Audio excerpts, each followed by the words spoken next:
Now, Democrats will pretend they're not, but they are coming for your guns. Just today, the House passed 2 gun control bills that will ultimately make it harder for Americans to buy and sell firearms, which, of course, for the left, is a huge cause for celebration. A universal background check. It is desperately needed. We need a federal solution. Guns don't respect state borders. Nothing in the Second Amendment suggests that we cannot regulate and provide safety for the American people. I'd like her to say that to my next guest. April Evans is a mother, a gun owner, and a proud NRA member. Exactly 6 years ago today, she was sleeping quietly with her daughter when an invader entered her house. April, what happened next? Well, we were just, going about our night. My husband is a police officer, and he works night shifts. He was gone for work, and I heard banging on the door. So I went to see, maybe my neighbor needed help. I wasn't sure, so I looked through the peephole, and I didn't recognize him.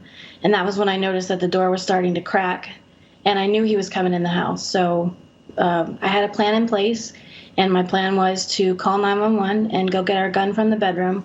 While I was getting the gun in the bedroom, I heard a crash, and I thought, did I lock the door to the kitchen that goes to the garage? Because it sounded like he came into the garage.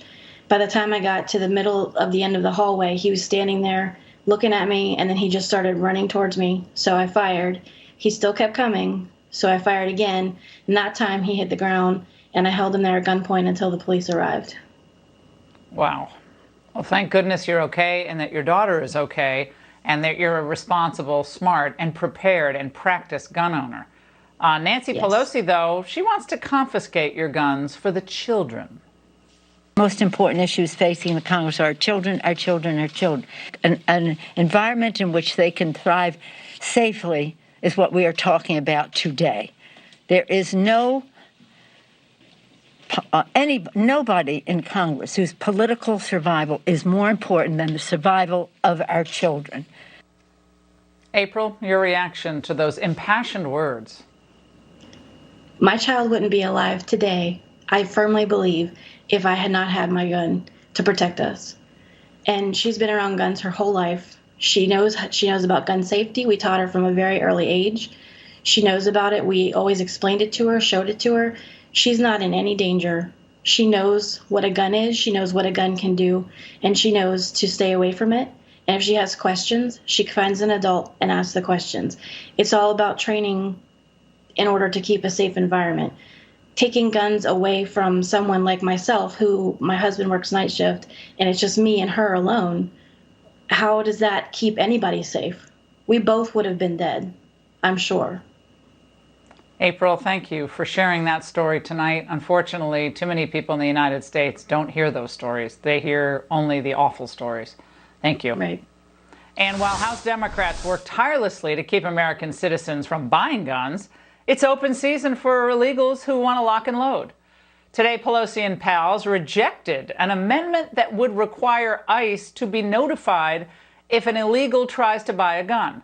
Joining me now is House Minority Whip Steve Scalise. Congressman, this seems like just a bad dream, all of it, but they don't seem to be concerned about guns falling into the hands of certain wrong people.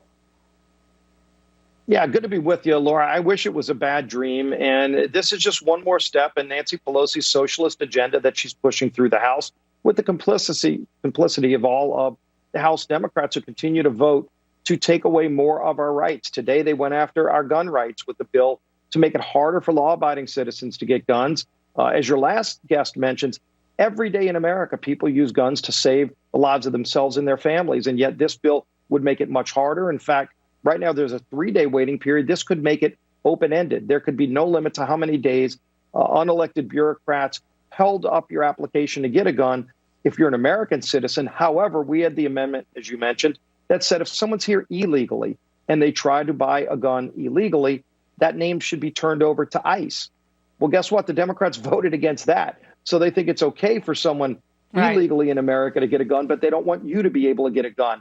They are going after our rights left and right in Washington. Congressman, this issue of banning private sales between individuals, or making it very difficult banning, people have to understand why they're doing that. To enforce a ban on private sales, what would you need?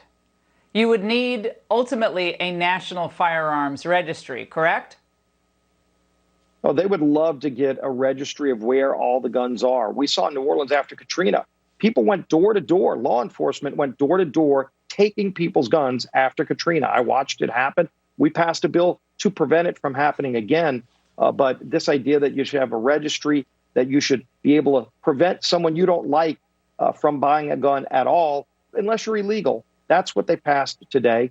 That's not where America is. We believe in our Second Amendment. We're going to fight to preserve those Second Amendment rights. Well, this is where states' attorneys general better get cracking real quick and have that legislation ready to fight against any of this. Congressman, thank you so much. And